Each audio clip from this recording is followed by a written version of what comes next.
Hi everyone. What I want to talk to you today about is brainstorming. So for our front covers, we're going to have to brainstorm some ideas. And what I really want you to do is I want you to start off with a very helpful exercise, which is word bubbles.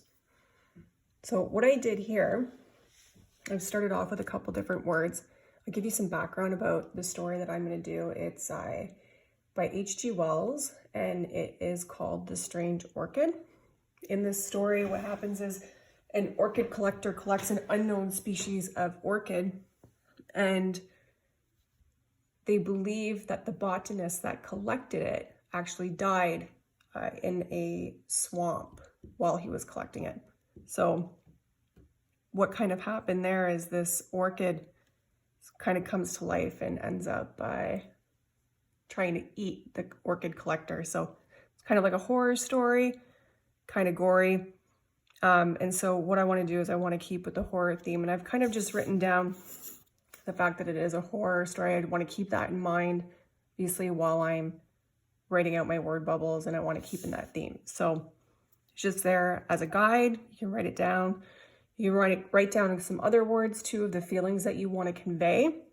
And then from there, what I would do is I would start off with my first couple of words and branch out from there. So my story is about an orchid. So that's the first bubble that I started off with. And then I kind of wanted to branch out from there. So bloom, growing, flowers and petals. This guy's a little bit invasive. He's rare and unknown. Another portion is the roots. So then I kind of went into the life cycle, life and death, birth, ground. And all these things, what it's just going to do is it's just going to trigger some ideas, and it helps when you create your thumbnails, and it helps to create distinctly different ideas. Okay, so I've just kind of gone through and wrote down a couple other words and branched out from there, and you can keep on going with this. This can be an exercise that you brainstorm, 3, 10, 50. You could do this for as many words as you would like, as enough to get an idea for you to move on to your thumbnails. So for this, we're just going to do 5 thumbnails, but again, I want to make sure that they are completely different. So for one example, if I wanted a typographic cover, I don't really want to repeat that again in my thumbnails. So what I've done is my first one, I wanted to take the idea of an orchid in a typographical layout. And what I've done is I've incorporated limbs and organs and things like that into the word just to kind of depict a little bit vile and deadly this guy is. And then the other one, I just wanted to do purely like a jungle kind of theme, because that's where it came from, with foliage that covers everything. Again, you'll notice that in these drawings, they are not detailed. They're actually rather kind of messy too, but it's just pretty much to get an initial idea and an initial feel. So even for my third one, again, I wanted to keep in mind of the horror aspect and the idea of the orchid with the roots and the life cycle. So burying different body parts and things like that. And the roots are conveyed through these sharp, jagged lines. My next one would be purely like illustrative.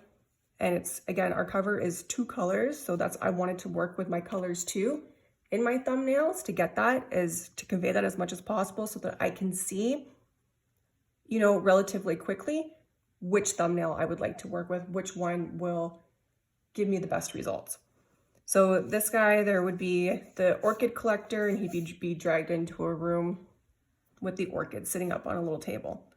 And then my last one, I wanted a very graphic element, be kind of like an X, but the orchid would make up that X. So from here, what I've done is I've taken my best idea, the one that I want to pursue. And so this is the one that I wanted to do.